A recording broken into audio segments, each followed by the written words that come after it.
বুঝেননি আপনি? আশা করি এবার বুঝতে পেরেছেন। না, 1 সেকেন্ডের জন্য জাহান্নামে যেতে চাইবেন না।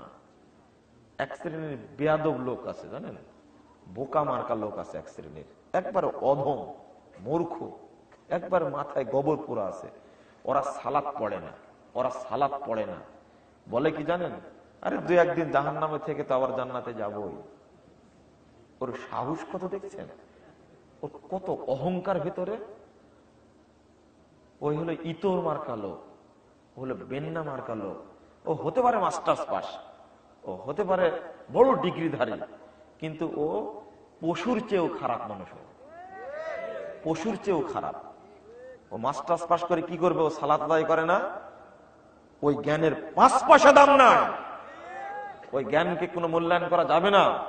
ও পশুর চেয়েও খারাপ। আল্লাহ বলছেন সূরা আরাফ 179 নম্বর আয়াত খুলুন, লাহুম কুলুবুন লা ইয়াফকাহুনা বিহা ওয়া লাহুম আ'য়ুনুন লা ইয়াসমাউনা লা ইউবসিরুনা বিহা ওয়া লাহুম আযানুন লা ইয়াসমাউনা বিহা উলাইকা কাল আনআম বাল হুম আযাল। আল্লাহ বলছেন তাদের হৃদয় আছে, ভাবে না, তাদের চোখ আছে, দেখে না, কান আছে, শুনে না, শুনেও শুনে না, দেখেও দেখে না, বুঝেও বুঝে না। আল্লাহ বলছেন উলাইকা কাল আনআম, তারা হলো পশুর মতো, তারা হলো গরু, ছাগল, ভেড়া, কুকুর, শিয়াল, বানর, শুয়োরের মতো, তারা পশুর মতো। আল্লাহ বলছেন। এই কথা বলার পরে আল্লাহ আবার বলছেন বালহুম আযাল, বরং শুয়োরের চেয়েও খারাপ। এটা আল্লাহর ভাষা, আমার কোনো অপরাধ নেই, এটা আল্লাহর ভাষা অনুবাদ করলাম। আল্লাহ বলছেন এরা পশুর মতো, বরং পশুর চেয়েও জঘন্য। সবাই তাসবিহ গণনা করে, ওই বেয়াদব তাসবিহ গণনা করে না। ও শুয়েই থাকে। কুকুর যেমন সারা রাত ঘুমায়, ও মানুষ হওয়ার পরেও, মুসলিমের ঘরে জন্মগ্রহণ করার পরেও ঘুমায়, সারা রাত ঘুমাচ্ছে।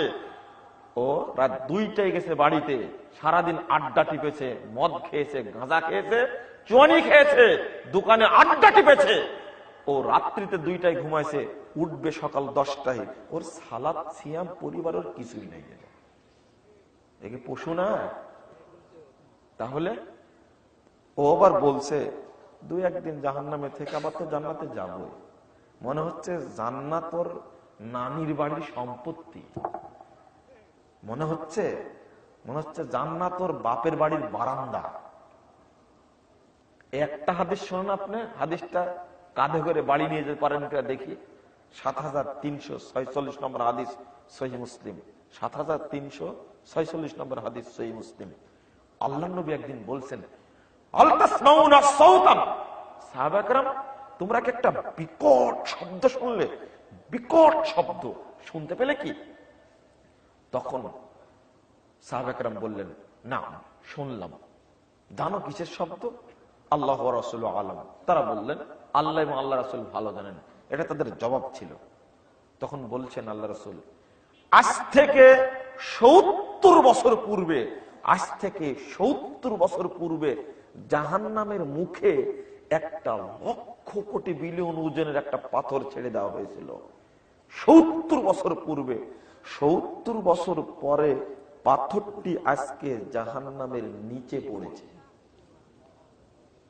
আপনি এবার ক্যালকুলেটর দিয়ে হিসাব করেন তো, যদি পাথরটি 1 মিনিট নিচে নামে তাহলে পাথরটি কত নিচে নামবে?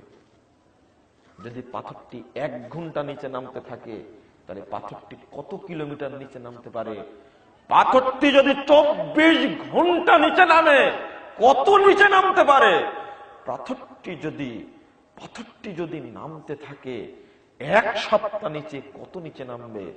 পাথরটি যদি নামতে থাকে 1 মাস, কত নিচে নামবে? 1 বছর নিচে নামলে কত নিচে নামলে? সেখানে পাথরটি নামছে কত বছর যাব? 70 বছর যাব।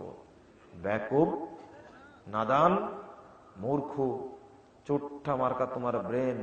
তুমি জানো তোমার জাহান্নামে পড়তেই সময় লাগবে 70 বছর। আর তুমি বলছো 2-1 দিন থেকে জাহান্নাম থেকে বের হবো? 1 সেকেন্ডের জন্যও না। নাউজুবিল্লাহ, নাউজুবিল্লাহ। বলুন আল্লাহুম্মা ইন্নী আসআলুকাল জান্নাহ ওয়া আউযু বিকা মিনান নার। আল্লাহুম্মা ইন্নী আসআলুকাল জান্নাহ ওয়া আউযু বিকা মিনান নার।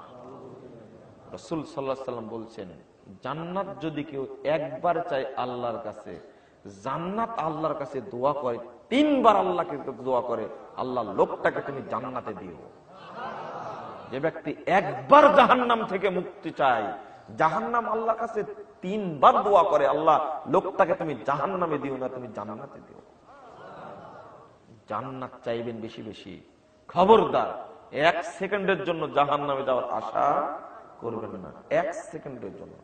সাবধান, সাবধান বলছি।